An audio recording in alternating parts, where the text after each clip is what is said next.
Hai hai hai, apa kabarnya nih? Di video kali ini kami akan merangkum alur cerita dari serial Film Duyung.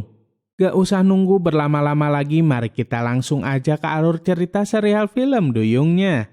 Duyung episode 30 part yang kedua. Kala itu Ratu Duyung Hitam dan anak buahnya hendak berendam di kolam suci dengan tujuan agar kekuatan mereka bisa bertambah kuat. Namun ketika mereka mulai memasukkan kaki mereka malah merasa kepanasan. Ratu Duyung Hitam berpikir jika para duyung di Pulau Atawura sudah melakukan sesuatu kepada kolam sucinya.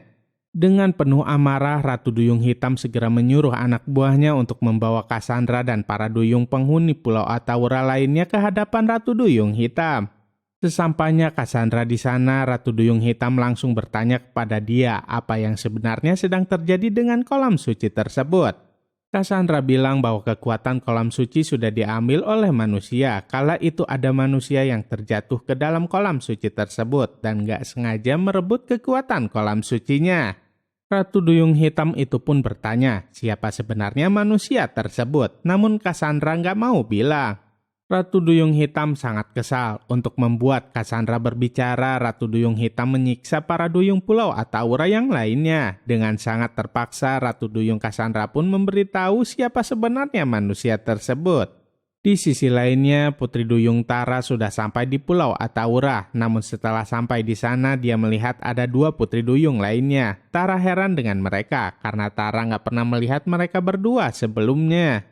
Tara merasa ada yang aneh dan harus menyelidikinya. Dengan menggunakan kekuatannya, Tara pun membuat kedua putri duyung tersebut tertidur. Sialnya saat itu keberadaan Tara diketahui oleh Ratu Duyung Hitam. Ratu Duyung Hitam pun segera menyuruh anak buahnya untuk segera menangkap Duyung Tara.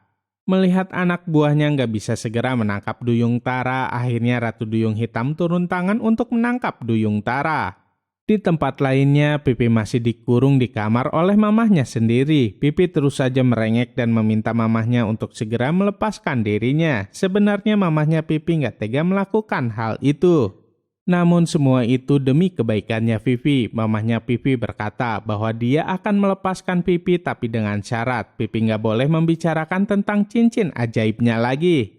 Setelah Pipi dibebaskan, Pipi malah kabur dan hendak pergi menemui Pino karena Pino nggak mengatakan yang sebenarnya tentang cincin ajaibnya Pipi. Mamahnya Pipi pun segera mengejarnya, bahkan dia menyuruh security untuk menangkap Pipi lagi. Singkat cerita, kini kedua duyung utusan Ratu Duyung Hitam sudah sampai di daratan. Mereka hendak mencari Pino untuk mengambil semua kekuatannya, tapi mereka bingung harus mencari Pino kemana. Saat itu Cassandra sedang berusaha untuk memberitahu Mayra, Hera, dan Alda tentang apa yang sebenarnya sedang terjadi di Pulau Atawura. Dengan susah payah akhirnya Cassandra bisa menghubungi Mayra dengan menggunakan cincin ajaibnya. Cassandra berkata bahwa Pulau Atawura sudah dikuasai oleh Ratu Duyung Hitam. Bahkan dia sudah mengutus anak buahnya untuk mencari Pino dan hendak mengambil kekuatannya. Kala itu mereka hendak pergi ke Pulau Atawura untuk membebaskan Cassandra dan para duyung yang lainnya. Tapi Cassandra melarang mereka bertiga karena kekuatan Ratu Duyung Hitam semakin bertambah kuat. Cassandra malah menyuruh mereka untuk mencegah kedua utusan Ratu Duyung Hitam mengambil kekuatannya Pino. Apa yang akan terjadi selanjutnya? Saksikan terus ya kelanjutannya hanya di serial Film Duyung. Jangan lupa untuk like, comment, and subscribe ya biar kami bisa semangat terus bikin videonya. Terima kasih.